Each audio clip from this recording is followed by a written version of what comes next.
사랑하는 성도 여러분, 오늘도 하나님의 은혜가 여러분의 하루의 생애 속에 충만하게 임하기를 기원합니다. 12월 14일 수요일, 오늘은 요한계시록 4장의 말씀으로 함께 은혜를 나누도록 하겠습니다. 1절과 2절의 말씀을 먼저 살펴보겠습니다. 2일 후에 내가 보니 하늘에 열린 문이 있는데 내가 들은 바 처음에 내게 말하던 나팔소리 같은 그 음성이 이르되 이리로 올라오라. 이후에 마땅히 일어날 일들을 내가 내게 보이리라 하시더라. 내가 곧 성령에 감동되었더니 보라, 하늘에 보좌를 베풀었고 그 보좌 위에 앉으신 이가 있는데. 이 말씀은 예수께서 요한에게 보좌를 보여주시는 장면입니다. 요한이 요한계시록을 기록한 때에는 도미티아누스가 로마의 황제로 앉아 있을 때였죠. 도미티아누스는 매우 조직적이고 치밀하게 그리스도인을 핍박한 최초의 황제였습니다.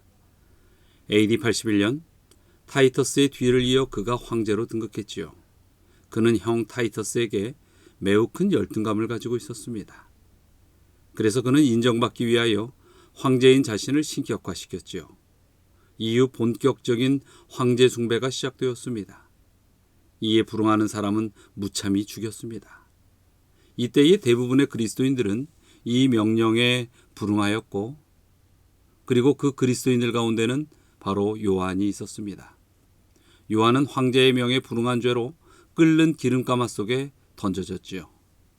하지만 하나님은 새 히브리인을 풀무불 속에서 보호하신 것처럼 요한을 보호하셨습니다. 대제국 로마가 교회를 거의 집어삼키고 있었습니다. 그러나 사도들은 다 죽고 요한만 남아서 반모섬에 유배되어 있었습니다. 그야말로 사도들이 세운 교회들이 풍전등화의 위기에 놓여 있었던 것이죠. 이 모습을 보며 요한은 절규했습니다. 하지만 자신이 할 수 있는 일은 아무것도 없었지요.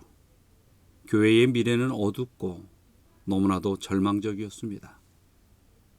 연약한 교회들이 앞으로 어떻게 될 것인가? 과연 교회가 살아남을 것인가? 두려워 떠는 그리스도인들은 어떻게 될 것인가? 이것이 요한의 큰 걱정이었습니다. 아마 이것은 예나 지금이나 별반 다르지 않은 것 같습니다. 요즘 많은 분들이 교회의 앞날을 걱정합니다. 교회 안에 젊은 세대들이 사라지고 교회들이 활력을 잃어가는 모습을 보면서 미래를 걱정하지요.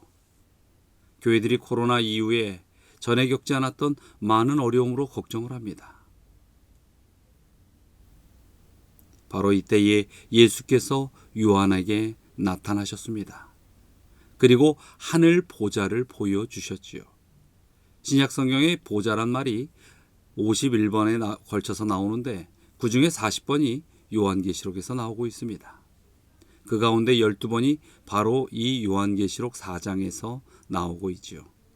즉 요한계시록 4장은 하늘 보좌의 모습이 가장 상세하게 묘사된 책이라고 할 수 있습니다. 우선 보좌는 영광스러운 빛에 둘러싸여 있었습니다. 그리고 그 보좌에는 하나님께서 친히 앉아 계셨습니다. 보좌 주변에는 각종 보석들, 무지개, 번개와 음성과 뇌성이 있었습니다. 이런 단어들은 이 보좌가 하나님의 보좌라는 것을 보여주는 것이죠. 또한 보좌에는 7 등불 켠 것이 있었습니다. 이것은 그 보좌에 성령께서도 임재하고 계심을 보여주는 것입니다. 또한 보좌는 네 생물로 둘러싸여 있었습니다. 자, 그렇다면 예수께서 요한에게 이토록 보좌를 자세하게 공개하시는 그 이유는 무엇 때문일까요? 그것은 마치 인공위성이 우주로 발사될 때에 그것을 조종하는 통제소가 있는 것처럼 하나님께서 창조하신 우주 세계에도 한 통제소를 가지고 계시는데 그것이 바로 하늘 보좌라는 것을 깨닫게 하기 위한 그 보좌를 보여주시는 그러한 모습인 것입니다. 우주 세계의 모든 행성을 조종하고 통제하는 우주 통제소, 지구 역사의 모든 일들을 주관하고 통제하는 그 통제소가 바로 하늘 보좌이며 그 하늘 보좌를 요한이 눈으로 목격하도록 하기 위하여 그 보좌의 이상을 보여주시는 것입니다. 역사를 보면 왕이 통치를 잘하고 못해서 나라가 흥하고 망하는 것처럼 보일 때가 많이 있습니다. 장군들이 전쟁을 잘하고 못해서 민족이 흥하고 망하는 것처럼 보이기도 하지요. 그러나 그것은 인간의 눈에 보이는 일부의 역사입니다. 만약 우리가 역사의 배후와 이면의 세계를 볼 수 있다면 하나님께서 보좌에서 그분의 대리자들을 통하여 세상 역사를 움직여가고 있는 그 진실을 볼 수 있는 것이죠. 그리고 하나님의 대리자들이 인간의 이해관계와 권력과 욕망 등 이러한 치열한 승부에서 묵묵히 인내하며 그분의 뜻과 목적을 반드시 이룬다는 것을 깨닫게 될 것입니다. 이러한 것을 깨닫게 해주시기 위하여 예수님께서는 요한에게 하늘 보좌를 또한 보여주신 것입니다. 사람에게는 저마다 자신을 움직이는 힘, 즉 그 동기가 있습니다. 공부하거나 또한 일할 때에, 사랑하는데, 신앙하는 때에 그의 어떠한 동기가 있는 것입니다. 이 힘은 평소에도 필요하지만 특히 힘들고 어려울 때는 더욱더 필요하게 되는 것입니다. 하나님의 사람에게는 언제나 자신을 움직이게 하는 공통된 힘이 있었습니다. 그것이 바로 하늘 보좌였습니다. 성경을 보면 하늘 보좌를 본 인물들이 있는데 이사야, 다니엘, 에스겔 그리고 사도 요한은 모두 하나님의 보좌를 본 그러한 사람들입니다. 교육 전문가들이 어떻게 하면 자녀를 올바로 기를 수 있을까? 이 질문에 대하여 두 문장으로 일반적으로 요약한다고 합니다. 첫째는 I still love you. 나는 아직도 너를 사랑한다. 두 번째는 I still trust you. 나는 아직도 너를 믿는다. 이 두 마디면 자녀들을 올바로 기르기에 충분하다는 것입니다. 이 두 마디가 부족해서 오늘날 우리의 자녀들이 제대로 성장하지 못한다는 것이지요. 예수님께서 요한에게 보좌를 보여주신 것은 아직도 너를 사랑한다라는 그 말이었습니다. 예수께서 요한에게 보좌를 보여주신 그것은 아직도 너를 믿는다는 그 말이었습니다. 즉 요한을 움직이는 힘은 보좌에 앉으신 하나님의 사랑이었다는 것이죠. 사람이 살다가 제일 답답할 때가 언제일까요? 사람이 살다가 제일 정말 절망적일 때가 과연 언제일까요? 앞이 안 보일 때입니다. 미래가 어두울 때입니다. 막상 졸업은 했는데 일할 직장이 없는 그러한 순간인 것이죠. 아무리 신앙을 해도 이 모양 이 꼴에서 별로 달라질 것 없어진 그런 자신의 모습이 보일 때인 그렇게 또 절망하는 것입니다. 이때 우리는 참으로 견디기 힘들어집니다.